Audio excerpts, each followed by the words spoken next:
girls love a good half up, and I love it too, but they have really long hair, so I always think, well, mine's too short to get the right look. Not true. Janet St. Paul is owner of Janet St. Paul Salon, and she's here to show us how to do a half up no matter what hair length you're rocking. I love this. Thanks. So this is going to be fun. It will be fun. Okay, let's start with this because it's edgy and fun and different. What do we have? So here's Andrea, and this goes to show everybody that you don't need a lot of hair to pull it back anymore. The beauty of this is on the side, we took a little section out by the part, braided it really tight to the head. This is more similar to a cornrow. Yeah. And then we just took the hair and covered it. So you don't even need to worry about how are you going to camouflage it. We just have the ponytail holder there, and we put a little piece over it. Okay. This is like day after blow dry on Andrea, and she just kind of zhuzhed it a little bit and put her brush through it and added a little volume and then braided it and ponytailed it at the end. I love that. You just have a tiny little clear elastic. The little tiny clear ones are the best for that. Got it. And then on Amy, I'm actually going to show you guys a really quick, simple, easy way on how to really do it yourself. So beach waves have been super popular. Now we're looking at more of slept-in waves. So it's a little softer, a little more relaxed, less sculpted, exactly perfect. So what you do is take a horseshoe section and start between the recession and just look down a little. Perfect. And you can kind of see that right there. Ponytail it with another clear little elastic, and these are the best. These are ponytail holders. The best. Yes. So they actually create a little bit of height and volume.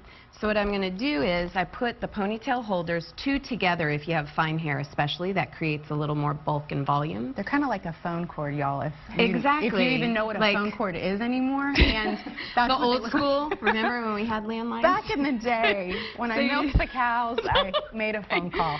So you take a few sections, gently tease it. Okay. I like a spornet brush because it mixes a little bit of boar bristle and plastic. Okay.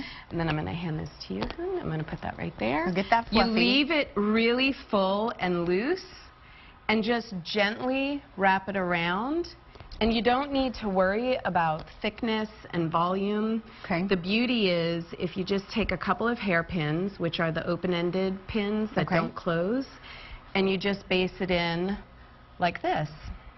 Yeah, just kind of, you're not being so precise, and I love it. It's really cute. The looser, the better, because you have nice polished texture here, and you want loose body and volume throughout the top, and then you just kind of perfect the little pieces.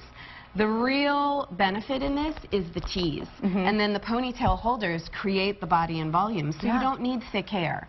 Amy actually has medium to fine hair. Okay. So she doesn't have a ton. Really cute. And this is really easy to do yourself. Yeah, and super on trend too. Yeah. And then we have one more. We have Linnea here, and so this beautiful look was really easy. She actually did this herself. She blew her hair out yesterday, and then she took two very loose braids. Again, a clear ponytail holder is the best because you don't have to camouflage it anymore. Women leave their bobby pins kind of out and showing now when they pull their hair back. It keeps it really fresh and modern. Again, I also don't mind this loose texture, and having a little bit of raspiness in the back is okay because the braid and the texture below after the blow dry is beautiful in its own polish. Yeah, it's that perfectly like done undone look that we all are like striving for. I think it's so hard to achieve, and we're all trying like to not look too done. Yeah. And so you strive really hard to like look like, oh, this was effortless, I did nothing. And this is a great way to combine the two feelings because also the front and sides have a little bit of polish, and the braid being loose, and then texture down at the bottom. So we need to invest in the clear rubber bands. They're the best. Little phone cord. Yeah. And I love that this is all like next day hair too, because sometimes your next day hair is great, sometimes you need to do a little something with it. That is my biggest key. I'm going to tell anybody that's trying to get any body or texture or movement, day after you shampoo is always the best. Okay. Even if you went and exercised and you feel like my hair is so dirty I cannot possibly just go like this,